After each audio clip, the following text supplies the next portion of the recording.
कल्पना कीजिए, भारत सरकार किसी दिन ये तय करती है कि दो राज्यों की सीमा में महज 1 इंच का बदलाव किया जाए। जमीन पर तो एक बहुत छोटी सी बात है, शायद किसी को पता भी ना चले। हाँ बिल्कुल। लेकिन क्या ये आश्चर्यजनक नहीं है कि इस 1 इंच के बदलाव के लिए देश के सबसे पवित्र और सर्वोच्च दस्तावेज, मेरा मतलब है हमारे संविधान को खोलकर उसके पन्नों में संशोधन करना पड़ता है। हाँ, ये सच में सोचने वाली बात है। तो आज के इस गहन अध्ययन में हम इसी व्यवस्था को समझने जा रहे हैं। हमारे पास जो स्रोत सामग्री है उसका नाम है a comprehensive guide to the 12 schedules of India. एकदम से। और आज का हमारा मिशन बहुत ही स्पष्ट है। हम भारतीय संविधान की 12 अनुसूचियों का, उनके एक एक शब्द और एक एक नियम का बिना किसी जल्दबाजी के पूरी गहराई और धैर्य के साथ विश्लेषण करेंगे। हाँ बिल्कुल, एक क्लासरूम की तरह, कोई जल्दबाजी नहीं। बिल्कुल। और शुरुआत हमें इस मूल तथ्य से करनी होगी कि वर्ष 1950 में जब हमारा मूल संविधान लागू हुआ था, तब उसमें केवल 8 अनुसूचियां थी। सिर्फ 8? हाँ, लेकिन बाद में विभिन्न संविधान संशोधनों के माध्यम से इसमें 4 और अनुसूचियां जोड़ी गईं और इस प्रकार वर्तमान में इनकी संख्या 12 हो गई है। 12 अनुसूचियां। तो यहाँ पर मेरे मन में एक सवाल आता है, आखिर क्या कारण है कि समय के साथ हमें मूल ढांचे में चीजें जोड़नी पड़ी? क्या इस निरंतर बदलाव को ही हम एक जीवित दस्तावेज या लिविंग डॉक्यूमेंट की निशानी मान सकते हैं? ये एक बहुत ही सटीक और गहरा सवाल है और इसका उत्तर पूरी तरह से हाँ है। देखिए, कोई भी संविधान पत्थर पर खींची गई लकीर नहीं हो सकता। सही कहा। एक राष्ट्र समय के साथ विकसित होता है, समाज की जरूरतें बदलती हैं और उन नई जरूरतों, उन नई चुनौतियों को पूरा करने के लिए संविधान को भी खुद को विस्तार देना पड़ता है। यानी उसे भी समय के साथ कदम मिलाने होते हैं। बिल्कुल। इसीलिए 8 अनुसूचियों का सफर आज 12 तक पहुंच गया है और हम आज बिना कोई जल्दबाजी किए हर एक अनुसूची को उसके सही क्रम में समझेंगे। हम किसी भी बिंदु को छोड़ेंगे नहीं। तो आइए इस यात्रा की शुरुआत पहली अनुसूची से करते हैं, जिसे राज्य और संघ राज्य क्षेत्र कहा जाता है। पहली अनुसूची, तो इसमें क्या-क्या शामिल है? इस अनुसूची में भारत के 28 राज्यों और 8 केंद्र शासित प्रदेशों, जिन्हें हम यूनियन टेरिटरीज कहते हैं, उनके नाम दर्ज हैं। 28 राज्य और 8 केंद्र शासित प्रदेश। हाँ, लेकिन केवल नाम नहीं, इसमें उनके भौगोलिक और न्यायिक क्षेत्र का पूरा विवरण भी दिया गया है। इसे थोड़ा ठहर कर समझते हैं। हाँ बिल्कुल। भौगोलिक क्षेत्र से हमारा तात्पर्य है कि किसी राज्य की भौतिक सीमाएं कहाँ से शुरू होकर कहाँ खत्म होती है, मतलब उसका जमीन का दायरा क्या है। अच्छा। और न्यायिक क्षेत्र? और न्यायिक क्षेत्र का अर्थ है कि उस राज्य के उच्च न्यायालय या प्रशासन का कानूनी अधिकार क्षेत्र किस सीमा तक लागू होता है। वाले उदाहरण से जोड़कर और गहराई से समझते हैं। हाँ बताइए। अगर कल को संसद अनुच्छेद 2 या 3 का इस्तेमाल करके किसी 2 राज्यों की सीमा में जरा सा भी बदलाव करती है, तो क्या इस पूरी लिस्ट को फिर से अपडेट करना होगा? मेरा मतलब है, क्या जमीन पर बदलाव होने से पहले कागज पर बदलाव होना जरूरी है? बिल्कुल, 100%। इस अनुसूची से जुड़ा सबसे महत्वपूर्ण तथ्य यही है कि जब भी हमारी संसद संविधान के अनुच्छेद 2 या अनुच्छेद 3 का इस्तेमाल करके कोई भी नया राज्य बनाती है, जैसे कि साल 2014 में हुआ था ना? है, एकदम सही। जैसे 2014 में आंध्र प्रदेश से अलग करके तेलंगाना का निर्माण किया गया था, या फिर किसी भी राज्य की सीमा में मामूली सा भी बदलाव करती है, तो सबसे पहले इसी पहली अनुसूची में संशोधन करना पड़ता है। यानी सबसे पहले पहली अनुसूची को ही छूना पड़ेगा। हाँ, बिना इस अनुसूची को बदले भारत के नक्शे पर कोई भी नया राज्य कानूनी रूप से अपना स्थान नहीं ले सकता। हाँ, तो पहली अनुसूची ने यह तय कर दिया कि हमारे राज्य कौन से होंगे और उनकी सीमाएं क्या होंगी। बिल्कुल। लेकिन उन सीमाओं के भीतर जो संवैधानिक ढांचे को चलाएंगे, उनका क्या? बिल्कुल। और यही सवाल हमें सीधे हमारे अगले पड़ाव की ओर ले जाता है, जो है दूसरी अनुसूची। दूसरी अनुसूची का विषय है वेतन, भत्ते और पेंशन। इस अनुसूची में भारत के प्रमुख संवैधानिक पदाधिकारियों को मिलने वाले वेतन और उनके विशेष अधिकारों की एक विस्तृत सूची दी गई है। हाँ, ये बहुत महत्वपूर्ण सूची है। आइए एक एक करके बहुत ध्यान से देखते हैं कि इसमें कौन कौन शामिल हैं। पहला बिंदु है भारत के राष्ट्रपति और राज्यों के राज्यपाल। राष्ट्रपति और राज्यपाल। दूसरा बिंदु लोकसभा और विधानसभा के अध्यक्ष, जिन्हें हम स्पीकर कहते हैं, और उनके साथ उपाध्यक्ष। बिल्कुल। तीसरा बिंदु है राज्यसभा और विधान परिषद के सभापति व उपसभापति। हाँ। चौथा बिंदु सुप्रीम कोर्ट और हाई कोर्ट की सभी जज। और 5वां बिंदु है भारत के नियंत्रक एवं महालेखा परीक्षक, जिन्हें संक्षेप में CAG कहा जाता है। एकदम सही सूची है। लेकिन और यहाँ पर एक बहुत बड़ी गलतफहमी होती है जो अक्सर लोगों को उलझा देती है। हाँ, वो एग्जाम ट्रैप। बिल्कुल। इस अनुसूची में कहीं भी देश के प्रधानमंत्री, किसी राज्य के मुख्यमंत्री या किसी भी कैबिनेट मंत्री के वेतन का कोई जिक्र नहीं है। अरे वाह, ये सच में हैरान करने वाली बात है। हाँ, और तो और भारत के उपराष्ट्रपति का नाम भी इसमें सीधे तौर पर नहीं लिखा गया है। अच्छा, तो उन्हें वेतन कैसे मिलता है? उन्हें राज्यसभा के सभापति के रूप में उनका वेतन मिलता है। आहा, इस पूरी सूची में जो सबसे रोचक बात उभर कर आती है वो ये है कि जो लोग वास्तव में सरकार चलाते हैं, जिनके पास असली पावर है, हाँ, जिनके पास कार्यपालिका की वास्तविक शक्ति है, यानी मंत्री और प्रधानमंत्री, उनके वेतन का निर्धारण इस विशेष संवैधानिक अनुसूची में नहीं रखा गया है। ये तो बहुत ही दिलचस्प है ना? इसके विपरीत जो लोग सदनों को निष्पक्ष रूप से चलाते हैं, जो पीठासीन अधिकारी हैं, जो न्याय करते हैं यानी जज, और जो सरकार के खर्चों की जांच करते हैं यानी CAG, सिर्फ उनके वेतन को इस अनुसूची के माध्यम से एक विशेष संवैधानिक सुरक्षा दी गई है, ताकि वो बिना दबाव के काम कर सकें। एकदम सही। ये इसीलिए किया गया ताकि ये पद बिना किसी राजनीतिक दबाव के स्वतंत्र रूप से काम कर सकें। और उपराष्ट्रपति के मामले में भी तर्क बहुत स्पष्ट है। वो कैसे? संविधान उन्हें उपराष्ट्रपति होने का वेतन नहीं देता, बल्कि उच्च सदन के सभापति के रूप में जो वे रोजमर्रा का कार्य करते हैं उसका वेतन देता है। समझ गया। तो दूसरी अनुसूची ने ये तो तय कर दिया कि इन बड़े पदाधिकारियों को वेतन और सुरक्षा क्या मिलेगी। बिल्कुल। लेकिन ये वेतन और ये शक्ति उन्हें तब तक नहीं मिल सकती जब तक वे देश और संविधान के प्रति वफादारी का वचन न ले। हाँ, शपथ बहुत जरूरी है। और यही वचन, यही शपथ हमें सीधे हमारी अगली अनुसूची की ओर ले जाती है, जो है तीसरी अनुसूची। तीसरी अनुसूची। तीसरी अनुसूची का संबंध है शपथ और प्रतिज्ञान से। जब भी देश में विभिन्न पदाधिकारी अपना पद ग्रहण करते हैं तो उन्हें पद पर बैठने से पहले जो शपथ लेनी होती है उसका ड्राफ्ट या प्रारूप इस अनुसूची में दिया गया है। यहाँ प्रारूप शब्द को थोड़ा समझते हैं। हाँ बिल्कुल। प्रारूप का अर्थ शब्दों का कोई सामान्य सुझाव नहीं है। यह शब्दों का वह सटीक ढांचा है जिसे अक्षरशः पढ़ना होता है, मतलब बिना एक भी शब्द बदले। एक एक शब्द वही होना चाहिए। बिल्कुल। आइए देखते हैं कि इस शपथ की सूची में कौन कौन शामिल हैं। बताइए। पहला, संघ और राज्यों के सभी मंत्री, यानी केंद्र और राज्य के मंत्री। दूसरा, संसद और राज्य विधानमंडल के चुनाव लड़ने वाले उम्मीदवार। इसे बहुत ध्यान से सुनिएगा, चुनाव जीतने वाले ही नहीं बल्कि चुनाव लड़ने वाले उम्मीदवार भी। अच्छा, चुनाव लड़ने वाले उम्मीदवारों को भी शपथ लेनी होती है? हाँ बिल्कुल। तीसरा, जो चुने गए सांसद और विधायक हैं। चौथा, सुप्रीम कोर्ट और हाई कोर्ट के जज। और पांचवा, CAG। लेकिन रुकिए, यहाँ एक ऐसा अपवाद है जो अच्छे को चकमा दे देता है। हाँ, वो ट्रैप। इस तीसरी अनुसूची में भारत के राष्ट्रपति, उपराष्ट्रपति और राज्यों के राज्यपाल की शपथ का प्रारूप बिल्कुल नहीं है। एकदम नहीं है। राष्ट्रपति की शपथ अनुच्छेद 60 में, उपराष्ट्रपति की शपथ अनुच्छेद 69 में और राज्यपाल की शपथ अनुच्छेद 159 में ही स्पष्ट रूप से लिखी गई है। ये बहुत जरूरी बिंदु है। अगर हम दूसरी और तीसरी अनुसूची के बीच एक तुलना करें तो ये बहुत ही दिलचस्प है। वो कैसे? देखिए, कैसे कुछ पद जैसे राष्ट्रपति और राज्यपाल वेतन वाली दूसरी सूची में तो विराजमान हैं, लेकिन जब बात शपथ की आती है तो वे तीसरी सूची से बाहर हो जाते हैं। हाँ, और उनके लिए संविधान के मुख्य भाग में अलग से विशेष अनुच्छेद बना दिए गए हैं।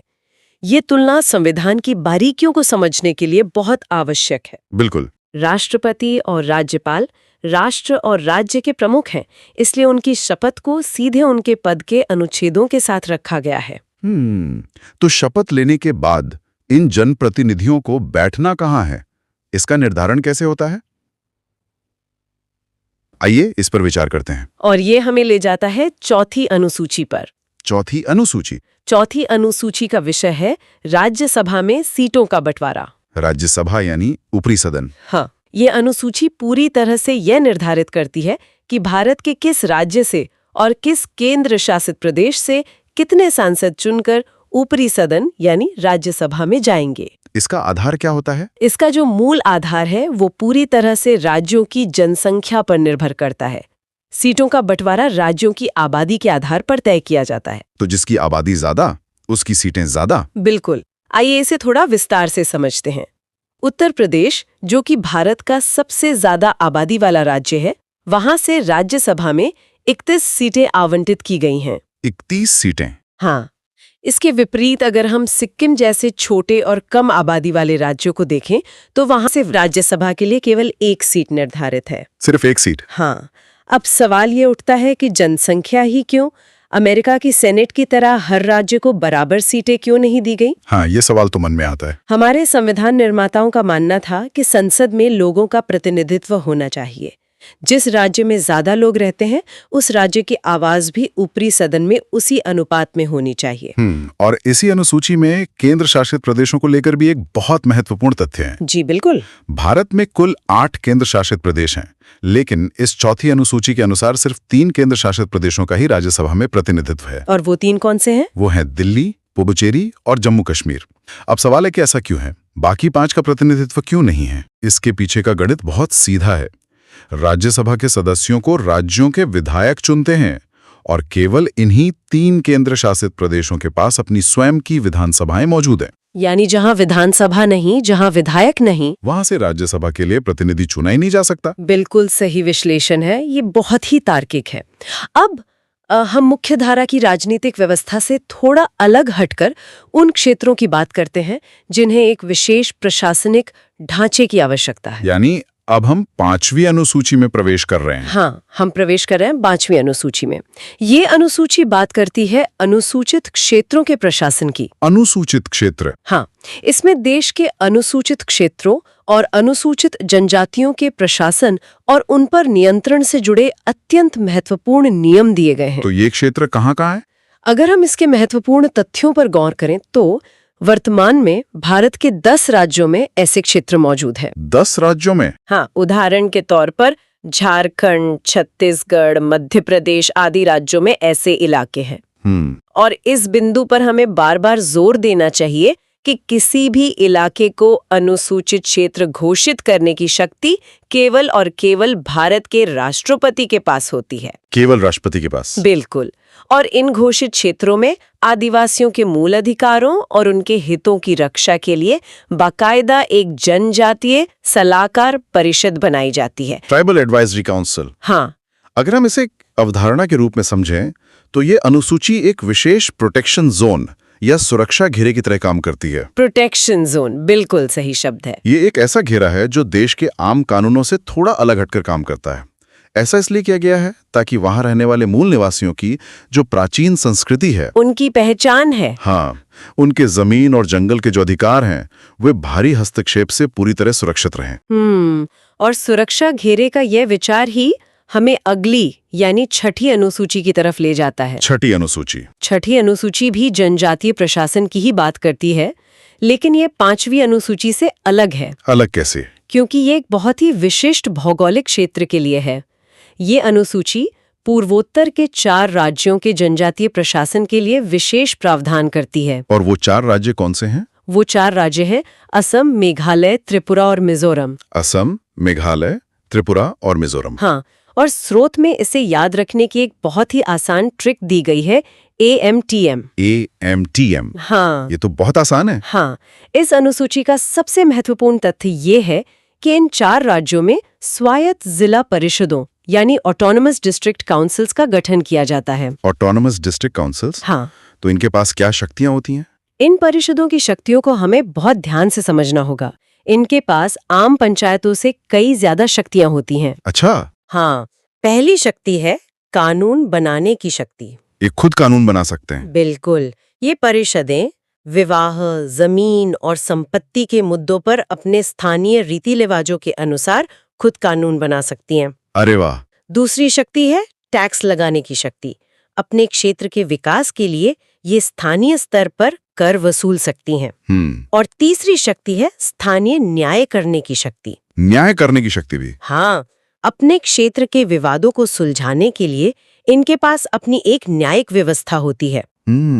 और यहाँ एक और ऐसा बिंदु है जहाँ परीक्षा में हमेशा भ्रम पैदा करने की कोशिश की जाती है। कौन सा भ्रम? विकल्पों में हमेशा मणिपुर या अरुणाचल प्रदेश का नाम दे दिया जाता है। हमें ये बहुत स्पष्ट रूप से याद रखना है कि मणिपुर और अरुणाचल प्रदेश ये दोनों ही राज्य इस 6वीं अनुसूची का हिस्सा बिल्कुल नहीं है। एकदम सही है। केवल AMTM ही इसके अंतर्गत आते हैं। बिल्कुल, अगर हम 5वीं और 6ठी अनुसूची को एक साथ रखकर देखें तो मुख्य अंतर शक्तियों की स्वायत्ता का है, ऑटोनॉमी का। हाँ, 5वीं अनुसूची में सुरक्षा है, लेकिन 6ठी अनुसूची में उन 4 राज्यों के जनजातीय समुदायों को बहुत अधिक स्वतंत्रता और अपने फैसले खुद लेने की ताकत दी गई है। समझ गया। अब आइए उस अनुसूची पर चलते हैं जो पूरे देश में शक्तियों का सबसे बड़ा बंटवारा करती है, 7वीं अनुसूची। 7वीं अनुसूची, इसका विषय है शक्तियों का बंटवारा। इसमें केंद्र सरकार और राज्य सरकारों के बीच शक्तियों को 3 अलग-अलग सूचियों में यानी लिस्ट्स में बांटा गया है। 3 सूचियां? इसे हम घर के उस टीवी रिमोट के उदाहरण से समझ सकते हैं जिसे चलाने का अधिकार बड़े भाई और छोटे भाई दोनों को होता है।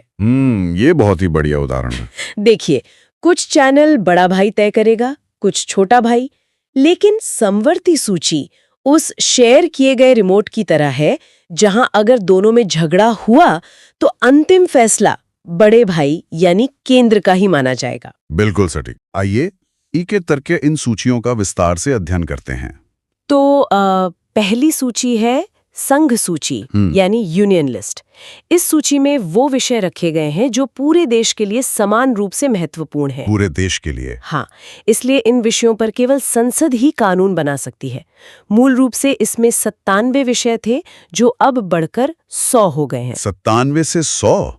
उदाहरण क्या होंगे इसके? उदाहरण के लिए देश की रक्षा, रेलवे, बैंकिंग व्यवस्था, विदेश मामले और जनगणना। ये सब राष्ट्रीय स्तर के विषय हैं? बिल्कुल। अब दूसरी सूची है राज्य सूची यानी स्टेट लिस्ट। इन विषयों पर कानून बनाने का अधिकार केवल राज्य विधानमंडल के पास होता है। सिर्फ राज्य के पास? हाँ, मूल रूप से इस सूची में 66 विषय थे जो अब घटकर 61 रह गए हैं। 66 से 61? इसके क्या उदाहरण हैं? इसके उदाहरण है राज्य की पुलिस, कृषि, स्थानीय स्वशासन और जन स्वास्थ्य। पुलिस और कृषि राज्य का विषय है। सही कहा। और तीसरी सूची है समवर्ती सूची, जिसे हम कॉन्करेंट लिस्ट कहते हैं। यह वह सूची है जिस पर केंद्र और राज्य दोनों ही कानून बना सकते हैं। यानी वो शेयर किया गया रिमोट? बिल्कुल। मूल रूप से इसमें 47 विषय थे जो अब 52 हो गए हैं। इसके उदाहरण है शिक्षा, वन, विवाह और बिजली। 47 से 52? हाँ, और यहाँ इस तथ्य पर विशेष जोर देना आवश्यक है कि ये समवर्ती सूची का जो विचार है वो हमारे संविधान में ऑस्ट्रेलिया के संविधान से लिया गया है। हाँ, ऑस्ट्रेलिया से। शक्तियों के इस बंटवारे के बाद अब ये समझना जरूरी है कि इस पूरे देश में संवाद किस भाषा में होगा। भाषा का मुद्दा तो हमेशा से अहम रहा है। हाँ, और यही 8वीं अनुसूची का आधार है। 8वीं अनुसूची का विषय है मान्यता प्राप्त भाषाएं। मान्यता प्राप्त भाषाएं। इसमें संविधान द्वारा मान्यता प्राप्त भारत की आधिकारिक भाषाओं की सूची दी गई है। इसके इतिहास पर नजर डालें तो मूल संविधान में 14 भाषाएं थीं, लेकिन वर्तमान में 22 भाषाएं हैं। 14 से 22?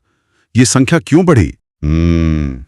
क्योंकि भारत की सांस्कृतिक और भाषाई पहचान बहुत गहरी है। जैसे जैसे विभिन्न भाषाई समुदायों ने अपनी पहचान की मांग की, संविधान को उन्हें अपनाना पड़ा। तो ये संशोधन कब हुए? आइए इन संशोधनों को एक एक करके समझते हैं। 21वां संशोधन जो साल 1967 में हुआ, उसके द्वारा सिंधी भाषा को 15वीं भाषा के रूप में जोड़ा गया। 21वां संशोधन 1967, सिंधी भाषा। बिल्कुल। फिर आया 71वां संशोधन साल 1992 में। इसमें 3 नई भाषाएं जुड़ी, नेपाली, मणिपुरी और कोंकणी। नेपाली, मणिपुरी, कोंकणी। और स्रोत में इसे याद रखने की ट्रिक है नमक। न से नेपाली, म से मणिपुरी, क से कोंकणी। नमक, ये तो बहुत मजेदार है। हाँ, इसके बाद 92वां संशोधन साल 2003 में हुआ। इस बार 4 भाषाएं शामिल की गईं, बोडो, डोंगरी, मैथिली और संथाली। बोडो, डोंगरी, मैथिली, संथाली। और इसके लिए ट्रिक है बोडमास। गणित का बोडमास और रसोई का नमक। मुझे नहीं लगा था कि संविधान पढ़ते हुए इन दोनों का इस्तेमाल होगा, लेकिन ये याद रखने का एक बढ़िया तरीका है। बिल्कुल। और यहाँ भी एक तथ्य ध्यान रखने योग्य है। अंग्रेजी और राजस्थानी भाषा ये दोनों ही इस 8वीं अनुसूची में शामिल नहीं है। ये एक बहुत बड़ा एग्जाम ट्रैप है। अंग्रेजी और राजस्थानी इसमें नहीं है। और अब हम इस विश्लेषण के एक ऐसे पड़ाव पर हैं जहां हमें स्पष्ट रूप से ये घोषणा करनी चाहिए कि नीचे दी गई जो 4 अनुसूचियां हैं 9, 10, 11 और 12, हाँ, वे मूल संविधान का हिस्सा नहीं थीं, बल्कि वे बाद में संविधान संशोधनों द्वारा जोड़ी गई हैं। तो आइए 9वीं अनुसूची के बारे में विस्तार से चर्चा करते हैं। 9वीं अनुसूची, भूमि सुधार और जमींदारी उन्मूलन। जमींदारी उन्मूलन ये प्रथम संविधान संशोधन द्वारा 1951 में जवाहरलाल नेहरू के समय में जोड़ी गई थी, यानी संविधान लागू होने के अगले ही साल। बिल्कुल। इसका उद्देश्य जमींदारी खत्म करके गरीबों को जमीन बांटना था। लेकिन सवाल यह है कि इसकी जरूरत पहले ही साल क्यों पड़ गई? हाँ, इसका कारण बहुत व्यावहारिक था। हुआ यह था कि जब सरकार ने जमींदारों से जमीन लेनी चाहिए तो वे अपने संपत्ति के अधिकार को लेकर कोर्ट पहुंच गए और सरकार के सुधारों पर ब्रेक लगने लगा। इसी समस्या को सुलझाने के लिए इस अनुसूची को एक कानूनी कवच के रूप में तैयार किया गया। कानूनी कवच? हाँ, शुरुआत में नियम यह बनाया गया कि इस 9वीं अनुसूची में जो भी कानून डाल दिया जाएगा उसे कोर्ट में चुनौती नहीं दी जा सकती। मतलब कोर्ट कुछ नहीं कर सकता? हाँ, ये एक अभेद्य सुरक्षा थी। लेकिन यहाँ जो सबसे दिलचस्प बात है वो ये है कि समय के साथ ये पूर्ण सुरक्षा कवच कैसे टूट गया। वो कैसे टूटा? साल 2007 में सुप्रीम कोर्ट का एक ऐतिहासिक फैसला आया, IR कोहेलो केस। इस केस में सुप्रीम कोर्ट ने तय किया कि 24 अप्रैल 1973 जो कि केशवानंद भारती केस के फैसले का दिन है, हाँ। उस दिन के बाद से 9वीं अनुसूची में डाले गए किसी भी कानून की न्यायिक समीक्षा यानी जुडिशियल रिव्यू हो सकती है। अच्छा, मतलब अब ये कोर्ट की नजरों से सुरक्षित नहीं है? बिल्कुल नहीं। यहाँ मुझे एक बात समझ नहीं आ रही। अगर 9वीं अनुसूची ने जमीनों और अदालती दखल का मुद्दा सुलझा दिया तो 1985 आते आते ऐसा क्या संकट आ गया कि हमें रातों रात 10वीं अनुसूची लानी पड़ी? वो संकट था राजनीतिक अस्थिरता का। अच्छा। और इसीलिए 10वीं अनुसूची, जिसे दल बदल विरोधी कानून या एंटी डिफेक्शन लॉ कहते हैं, लाई गई। दल बदल विरोधी कानून? यह 52वें संविधान संशोधन द्वारा 1985 में राजीव गांधी के समय जुड़ी। इसका मुख्य उद्देश्य आया राम गया राम की जो राजनीति थी, हाँ, आया राम गया राम, जहां लोग चुनाव जीतने के बाद पैसे या पद के लालच में पार्टी बदल लेते थे, उसे रोकना था। नियम यह बना कि ऐसा करने पर उनकी सदस्यता रद्द हो जाएगी। तो क्या इसका कोई अपवाद भी है? हाँ, अपवाद ये है कि अगर किसी पार्टी के 2/3 सदस्य यानी 2/3 मेंबर्स एक साथ पार्टी छोड़कर दूसरी में मिलते हैं, जिसे विलय या मर्जर कहा जाता है, तो सदस्यता नहीं जाएगी। हाँ, और इस पर अंतिम फैसला किसका होता है? इस पर अंतिम फैसला सदन के अध्यक्ष का होता है, यानी स्पीकर का।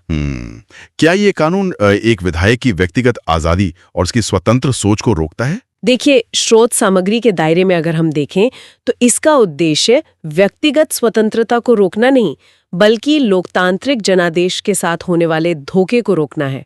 लोकतंत्र की स्थिरता के लिए यह आवश्यक माना गया। स्थिरता के लिए जरूरी था। हाँ, अब आइए शक्तियों को जमीनी स्तर पर ले जाने वाली 11वीं अनुसूची की बात करते हैं। 11वीं अनुसूची, पंचायतें। ये 73वें संविधान संशोधन द्वारा, जो कि 1992 में हुआ, PV नरसिम्हा राव की सरकार के समय जुड़ी। इसमें ग्रामीण स्थानीय स्वशासन यानी ग्राम पंचायतों की शक्तियां, अधिकार और जिम्मेदारियों का विवरण है। और इन्हें काम करने के लिए कितने विषय दिए गए? पंचायतों को काम करने के लिए कुल 29 विषय दिए गए हैं, जैसे कृषि, सड़कें, पीने का पानी और ग्रामीण विद्युतीकरण। 29 विषय? हाँ, और इसी के समानांतर है 12वीं अनुसूची, नगर पालिकाएं। इसे 74वें संविधान संशोधन द्वारा उसी साल 1992 में जोड़ा गया। नगर पालिकाएं? ये शहरी स्थानीय स्वशासन यानी म्युनिसिपैलिटीज की शक्तियों और जिम्मेदारियां तय करती हैं। इन्हें काम करने के लिए कुल 18 विषय दिए गए हैं, जैसे शहरी योजना, अग्निशमन सेवाएं यानी फायर सर्विसेज और सड़कों का निर्माण। अगर हम इन दोनों यानी 11वीं और 12वीं अनुसूची को एक साथ जोड़कर देखें तो ये बात बिल्कुल साफ हो जाती है कि कैसे 1992 के साल ने भारत में शक्तियों को दिल्ली से निकालकर सीधे जमीनी स्तर पर, हाँ, गांव और शहर दोनों में, बिल्कुल गांव और शहर दोनों में आम आदमी के हाथों में बांट दिया। अगर हम इन पूरी 12 अनुसूचियों के विकास क्रम को देखें तो ये सिर्फ कानूनों या नियमों की एक नीरस सूची नहीं है। बिल्कुल नहीं। बल्कि ये स्वतंत्र भारत के सफर की एक जीवंत कहानी है। एक कहानी की तरह। देखिए, पहले संपत्ति की असमानता को दूर करने के लिए भूमि सुधार आए, यानी 9वीं अनुसूची। फिर सरकारों को बचाने के लिए राजनीतिक स्थिरता आई, 10वीं अनुसूची। और अंत में गांव शहर की सत्ता का विकेंद्रीकरण हुआ, 11वीं और 12वीं अनुसूची में। ये क्रम बहुत कुछ कहता है। तो अंत में इस विस्तृत चर्चा के बाद एक विचार जो हमें खुद से पूछना चाहिए, तेजी से बदलती तकनीक, डेटा प्राइवेसी और आर्टिफिशियल इंटेलिजेंस के इस बिल्कुल नए युग में, जहां समाज और शासन की परिभाषाएं फिर से बदल रही हैं, क्या भारत को भविष्य में अपनी 13वीं अनुसूची की आवश्यकता होगी? आइए इस पर विचार